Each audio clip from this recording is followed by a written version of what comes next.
नमस्कार, मैं सौरभ शुक्ला आपका स्वागत करता हूं YMCA संचार की खास पेशकश अनुभव की बात में, जहां हम करते हैं अनुभव की बात हमारे मेहमानों के साथ।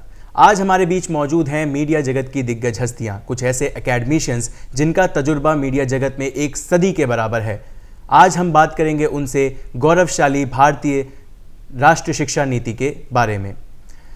सबसे पहले हम शुरू करते हैं अपनी बातचीत को। मैं आपको परिचय देता हूं हमारे मेहमानों का। हमारे बीच मौजूद हैं professor KC Sharma, Haryana state higher education council के वाइस चेयरमैन। हमारे बीच मौजूद हैं professor Lokesh Shekhawat, Jai Narayan Vyas university Jodhpur, former vice chancellor. आज की हमारी इस चर्चा का विषय है गौरवशाली भारतीय शिक्षा नीति, राष्ट्रीय शिक्षा नीति 2020। सबसे पहले मेरा सवाल है KC शर्मा सर से। सर, भारतीय जगत में जब राष्ट्रीय शिक्षा नीति 2020 के इम्प्लीमेंटेशन की बात चली तो कुछ चुनौतियों को मद्देनज़र हमें ये ध्यान में आया कि हम उन चीज़ों के लिए तैयार नहीं हैं। जैसे सबसे पहला जो चुनौती हमारे बीच थी वो थी इंफ्रास्ट्रक्चर की कमी। एक इंजीनियरिंग स्टूडेंट को अगर किसी भी तरीके से कोई नया कोर्स ट्राई करना है, फॉर एग्जांपल वो म्यूज़िक के लिए इंटरेस्टेड है, तो ये जो इंटरडिसिप्लिनरी कोर्सेज़ का ऑप्शन था, ये इंफ्रास्ट्रक्चर की कमी की वजह से पूरा नहीं हो पा रहा था। तो क्या यूनिवर्सिटीज़ आज के इंफ्रास्ट्रक्चर के हिसाब से इसके लिए तैयार हैं? मुझे लगता है कि राष्ट्रीय शिक्षा नीति 2020 सामान्यतः शिक्षा नीतियों में केवल सैद्धांतिक बात होती है, लेकिन 2020 की शिक्षा नीति में कुछ उल्लेख आगे चल के क्रियान्वित कैसे होंगे उसके बारे में कुछ कहा गया है, और इसलिए इंफ्रास्ट्रक्चर का इशू ना आए उसमें दो बातों का उल्लेख हुआ है।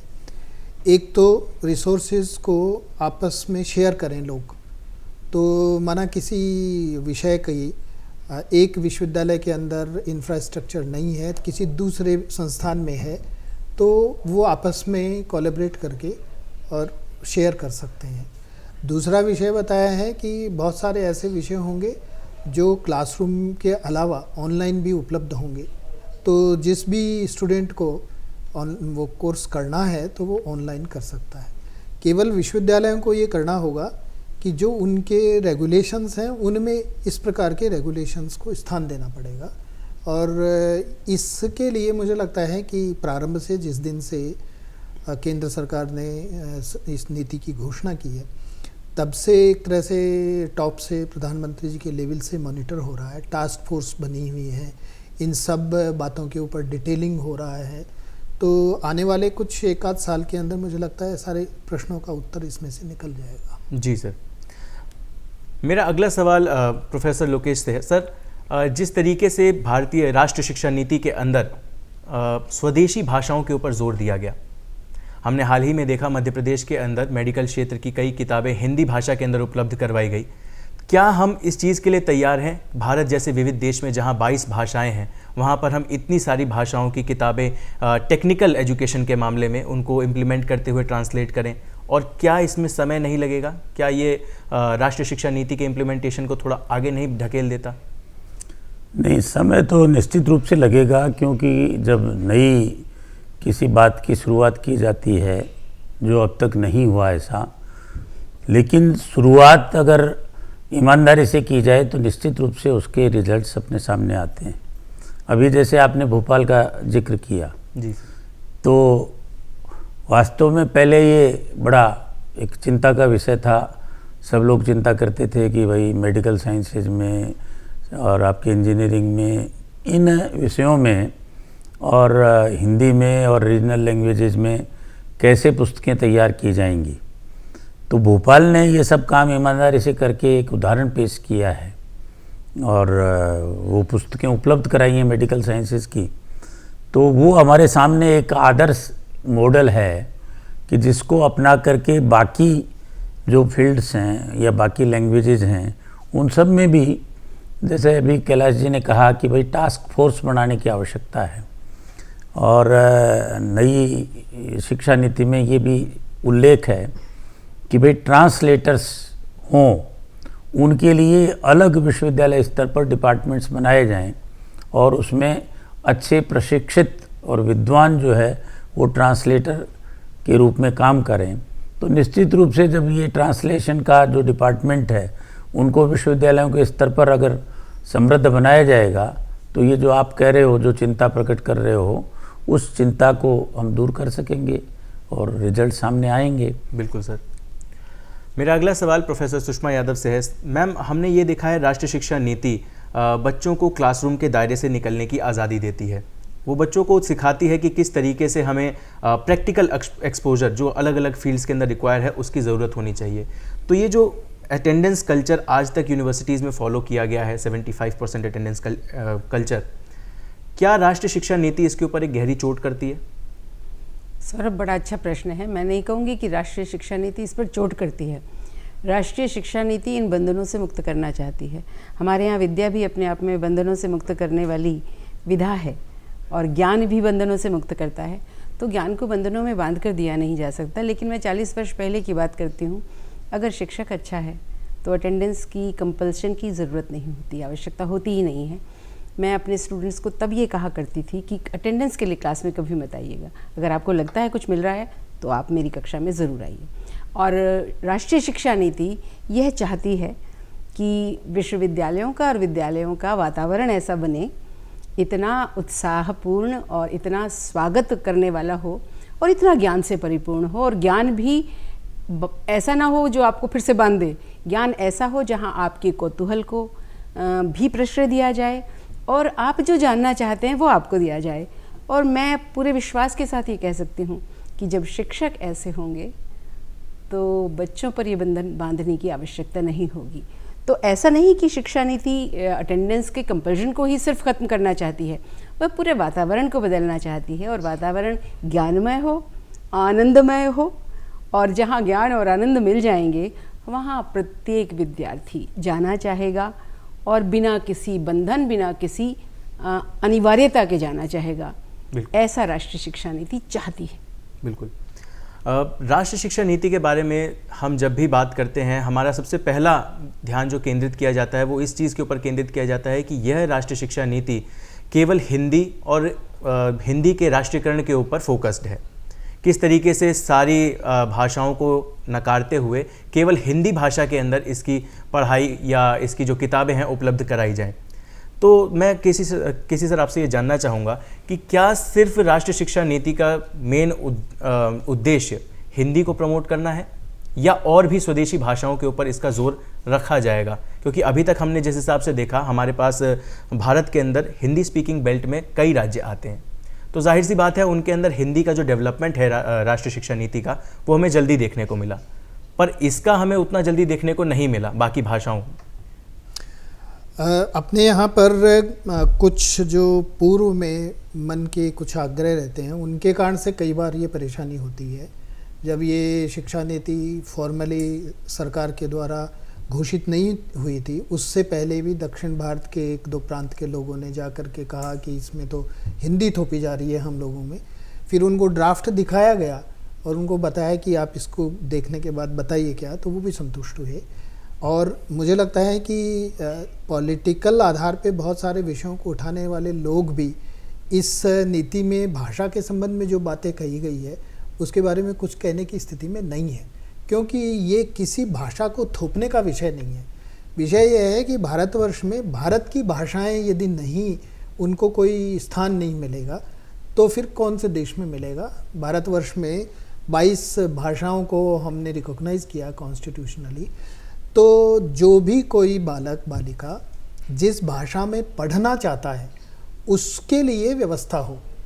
ये नहीं है कि आपको इसी में पढ़ना है, किसी को ये नहीं कहा जा रहा कि आप हिंदी में ही पढ़िए, लेकिन केवल एक किसी भाषा का प्रभुत्व और उसके कारण से प्रगति होगी इसके लिए मना किया। उस भाषा को भी नहीं पढ़ो ऐसा भी नहीं कहा, केवल आप किसी एक को प्रभुत्व बना करके भारत की भाषाओं को आप साइड ट्रैक कर देते हैं, अलग बिठा देते हैं। वो होता रहा।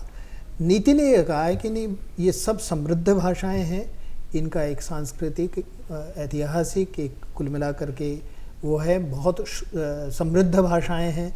तो इन सब को बालकों को जानना चाहिए, जो जिसको जाने उसको मौका दीजिए, उसका अवसर दीजिए, और किसी कोई भाषा को थोपना नहीं है। और कहा भी यही जाता है सर कि अपनी भाषा में जो पढ़ाई, जितनी जल्दी हम चीज़ों को ग्रैब करते हैं उतना और किसी भाषा में बहुत मुश्किल होता है। उसके बावजूद भी केवल इतना कहा है कि कक्षा 5 तक की पढ़ाई बच्चों को उनकी मातृभाषा में करने का अवसर दीजिए।